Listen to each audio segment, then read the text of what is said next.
And I came to Stellenbosch for two reasons. It's maybe for some of you it will be very strange to think that that could be the reason, but remember it was 1984. There was a lot of protest, a lot of what the National Party government of the day called unrest. So it might sound strange that one of the reasons I came to Stellenbosch was because I thought it was the most progressive Afrikaans university in South Africa at the time, which doesn't say much about all the other Afrikaans at the time, Afrikaans universities, but there was a perception that it was a little bit more possible here to be who you want to be, if you, of course, a white Afrikaans person like myself. So that was the first reason. The second reason was it also happened to be the Afrikaans university furthest away from my parents' house. So when I first said I was coming to Stellenbosch, they said, no, you can't go that far. So I said, okay, then I'll go to Wits. And then my father said, okay, let's just write for the for the document so that we can take you to Stellenbosch. I didn't feel at home at all until I started working at the student newspaper, the Mati. And I worked my way up at the Mati. I think I might be, maybe I'm the only person who was ever appointed to the Mati as the editor, and then my appointment was vetoed by the university authorities. It was just in that year that we had the first protest march on Stellenbosch about the politics. And the thing that people protested about, and that we were also almost all expelled from the university for, was that we demanded that the racial segregation in the residences should stop. And I wrote in the editorial, somebody reminded me of this the other day, I didn't remember it before, that in 20 years' time we will look back at this and think this is a bizarre and absurd thing to protest about, because it's so obvious that residences should not be racially segregated. I'm wondering whether in 20 years' time we will again think about the kind of protest that is happening here at Stellenbosch and think it's actually quite bizarre that we are that people protested about this because it seems so obvious. Some of my colleagues, we sit in the tea room and they say, now I have to decolonize my curriculum. I don't know what decolonize is. What must I teach? Fanon didn't say anything about company law. How must I now deal with this? But so you can see it either as a bit of a threat. You can see it like, oh, we don't know what to do. Our skills are not as dominant anymore, or you can see it as an opportunity and you can think, oh, let's think about what students and ourselves, how we will think about this moment 20 years hence. How will we think about this? Will we think that the demands of the students were radical demands? Will we think, oh, this is obvious that if you're a university on the African continent, you have to engage relatively seriously with the thinkers and with the experiences and the context of the African continent. I'm a little bit nervous about the whole notion of leadership, so I'll say something about that.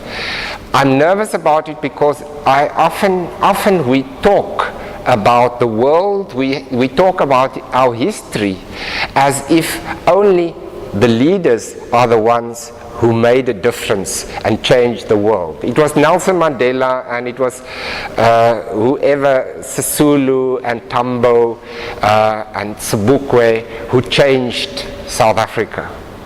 We don't think of the person who took part in a school boycott in 1988 somewhere in a small town. We don't think of all the small little protests and the small actions, the actions of people who we're never going to know about, that is not written in the history books, that actually pushed the then government of the day, the National Party, to realize for our own benefit, we better start changing something here. Yes, of course, please don't burn anything, but protest, yes, that I'm very much in favor of protest, because firstly, you're taking control of your own destiny and you're having agency. It's not like, oh, I'm sitting here, I have no say in the matter. And secondly, I think some of us lecturers, especially if you're a little bit older like me, you know, it's actually helpful to get to be challenged. I think the role that alumni play is often a destructive role, because in a situation where an institution is in flux and where transformation and change is necessary, the alumni, or the majority of the alumni, and this is now a bit controversial, but I'll say it in any case, the majority of the alumni are perhaps a brake on change. If we think about the language policy at the University of Stellenbosch, you know, what role is the alumni playing? Because the majority of alumni, they come from a certain experience, they come from a certain political place. And so in the context of Stellenbosch, the argument could be, well, you know, I think maybe the alumni shouldn't play such a big role because they're going to be a brake on change. I believe that we live in a democracy.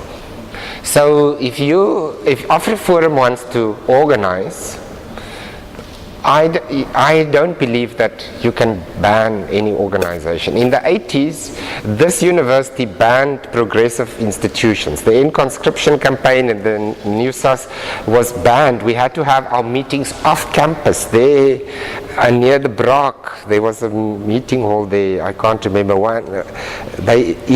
We were so excited because it felt finally we are making a difference here because we discovered a listening device. Well, there are two issues involved here.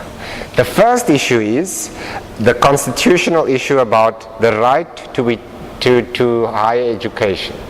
And then the provision in the Constitution that says where it's reasonably practicable, you have a right to be taught in the language of your choice, your home language. Okay. I don't think that is a particularly difficult constitutional issue, in the sense that universities, there are only how many universities in South Africa? 20? 25 universities. So getting a place at the university that looks like this, that has all these resources, there's a competition for this.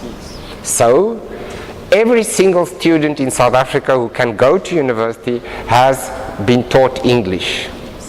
Every single student in South Africa who can go to university has not been taught Afrikaans or isiXhosa or Zulu. That's another story. Why that is, God only knows. But okay. So, and because of that, if you're going to have a policy in which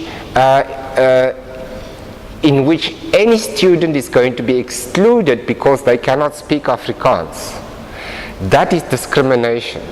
And the jurisprudence of the Constitutional Court is pretty clear on this. Although they claim that the rights, there's not a hierarchy of rights, all the rights are equal, when it comes to the crunch, we know that one right is more equal than the others, and that is the equality, non-discrimination right.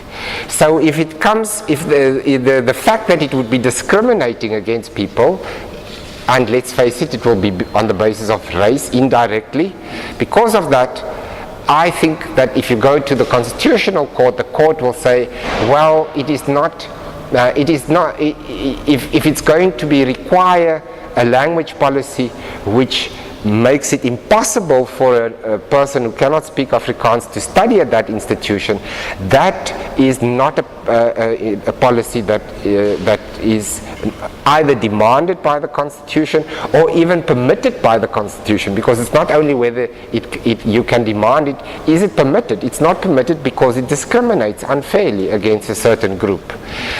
If it is practically possible to have both Afrikaans and English, and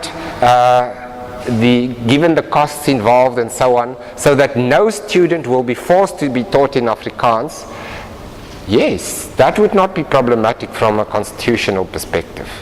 The problem with that is, of course, money.